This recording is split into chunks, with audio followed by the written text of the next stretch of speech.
Hi friends, நம்ம பார்க்க போகிற திரைப்படம் பேர் சத்தமின்றி முத்தம் தான். இதை இயக்குனது ராஜுதேவ். இதில் நடித்தவங்க பார்த்திங்கன்னா ஸ்ரீகாந்த், பிரியங்கா தினேஷ். இதோட இசை ஜூபின். இந்த படத்தோட கதை பார்த்திங்கன்னா முதல்ல 2022 நடக்கிற 14ஆம் தேதி ஜூன் மாதம் நடக்கிற ஒரு வீடை காட்டுவாங்க. அங்கேருந்து ஒரு லேடி கொலை முயற்சி தப்பிச்சு ஓடியாந்து ஒரு ஆக்சிடெண்ட்டில் மாட்டிக்கும். அப்போ வந்து அவங்க கணவர் காப்பாற்றி, ரகுன்றவர் ஸ்ரீகாந்த் அவரை காப்பாற்றி ஹாஸ்பிட்டலில் சேர்ப்பார்.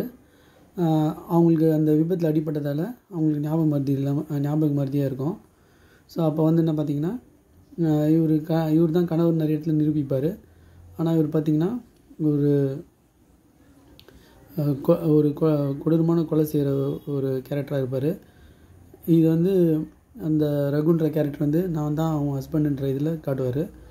அதுலேருந்து அப்புறம் பார்த்தா அவர் ஹஸ்பண்டாக இல்லையா, உண்மையான நிலைமை என்ன அப்படின்றது அப்புறம் தெரிய வரும். இது வந்து ஒரு க்ரைம் த்ரில்லர் ஜானரில் இது வந்திருக்கு. இதில் வந்து பார்த்திங்கன்னா ஹரிஷ் பெரடி அவர் வந்து ஒரு முக்கியமான கேரக்டர் நடிச்சிருக்கார். போலீஸாக வருவார். ஸோ அவர் தான் துப்பத்தில் இருக்கிற மாதிரி வரும்.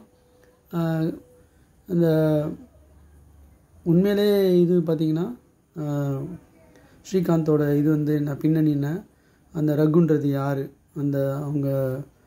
அந்த கேரக்டர் என்ன பண்ணுது, அதுதான் ரகு.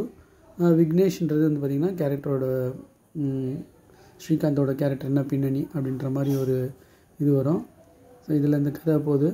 இதில் ஒரு ஐட்டம் சாங் மாதிரி ஒரு சாங் வரும். அது ஆண்ட்ரியா பாடியிருக்காங்க. சுமாராக இருக்குது அந்த சாங்கு. மியூசிக் வந்து பார்த்திங்கன்னா ஆர்ஆர்லாம் நல்லா இருந்துச்சு. ஸோ இதில் எடிட் பண்ண விதம், அதாவது அவங்க ஃப்ளாஷ்பேக்கு, அவங்க ஹஸ்பண்ட் ஃப்ளாஷ்பேக்கு, அது மாதிரிலாம் வந்து பார்த்திங்கன்னா ஜி மதன்வர் பண்ணியிருக்காரு. அது நல்லா இருந்துச்சு.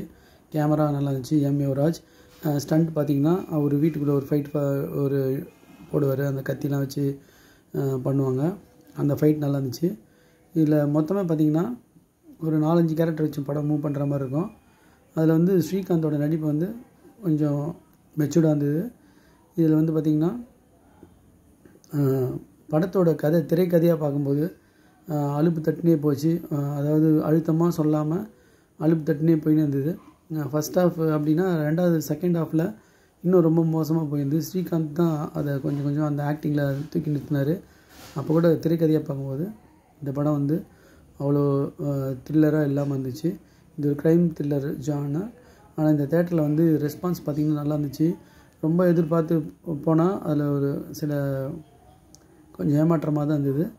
பட் ஸ்ரீகாந்தோட நடிப்பு திறமை கொஞ்சம் மெச்சூர்டாக இருந்தது. அது மட்டும் நல்லா இருந்தது. திரைக்கதையில் இன்னும் கொஞ்சம் கவனம் செலுத்தணும். ஒரு படம் கிடைக்கிறது எவ்வளோ பெரிய எல்லாருக்குமே தெரியும். ஆனால் இது இயக்குனரோட ஒரு நல்ல முயற்சின்னு சொல்லலாம். நன்றி ஃப்ரெண்ட்ஸ்.